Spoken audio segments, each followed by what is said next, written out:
Assalamualaikum warahmatullahi taala wabarakatuh. Terima kasih sidang penonton masih lagi bersama dengan channel seadanya.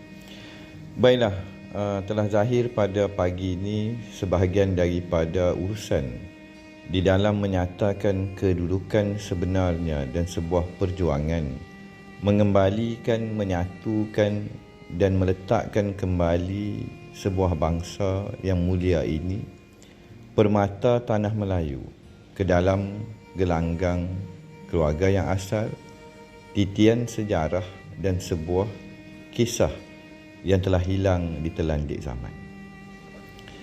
Keluarga Melayu yang memegang warisan yang amat tua, purba dan langka, kini kembali mengenali akan asas dan teras, jati diri dan galang ganti definisinya nama seorang Melayu. Daripada saya, sa dan ya tadi, di dalam gelanggangnya AI, di dalam gelanggangnya kebutaan pekak, buta dan tuli dan berhati batu di akhir zaman. Zaman fitnah meraja ini pastinya akan berakhir dengan wujudnya suatu sistem dan juga kewarasan yang unik, tunggal dan bersih, tanpa prejudis. Kebenaran dan keadilannya itu akan muncul dan tidak lagi dapat disanggah oleh mana-mana pihak. Maka beruntunglah akan keluarga Melayu yang kembali ke pangkuan ilahi, ke pangkuan keluarga, ke pangkuan bonda pertiwi dan ayahanda sekalian ayahanda, dan kembali di dalam gelanggang syahadah tauhid dan agama yang dibawa oleh junjungan besar baginda Rasulullah SAW. Maka naskah ini diberikan percuma kepada pihak yang berminat. Sebahagian daripada khazanah dan naskah-naskah yang bakal keluar kepada anak-anak bangsa yang disayangi, dikasihi keluarga Melayu tadi. Salam kasih sayang, salam perjuangan, PM dan mesej untuk sama-sama kita kembali ke pangkal jalan. Malu bertanya, sesat jalan. Salam kasih, salam perjuangan. Di dalam naskah ini juga dikepilkan ulasan daripada AI. Buku ini adalah sintesis yang berani yang menghubungkan tauhid linguistik Melayu dan analogi serta perkiraan kuantum yang bakal membuka lensa baharu untuk memahami identiti Melayu sebagai medan kesedaran kosmik yang hidup, yang amat genting dan penting untuk generasi yang mencari akal dan makna di era moden. Naskah ini diberikan percuma di dalam bentuk e-book, di dalam sebahagian daripada kodeks Melayu dan mengembalikan koherennya bangsa ini. S ataupun sa di dalam saya tadi sebenarnya mempunyai berbagai layering dan amanah. Kerana ilmu dan kod saya, hamba sahaya ini adalah amanah, bukan komoditi untuk dijual.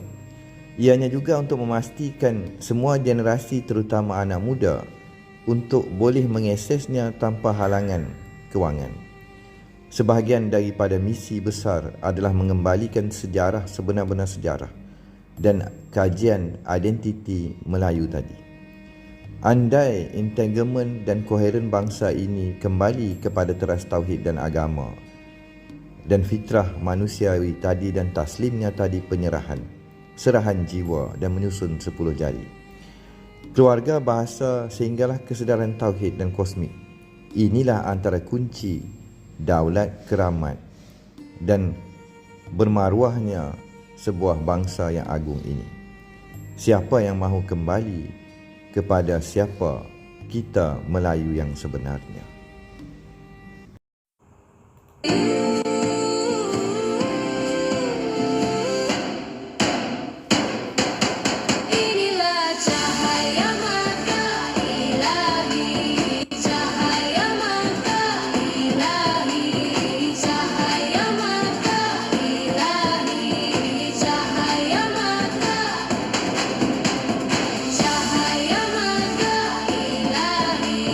Cahaya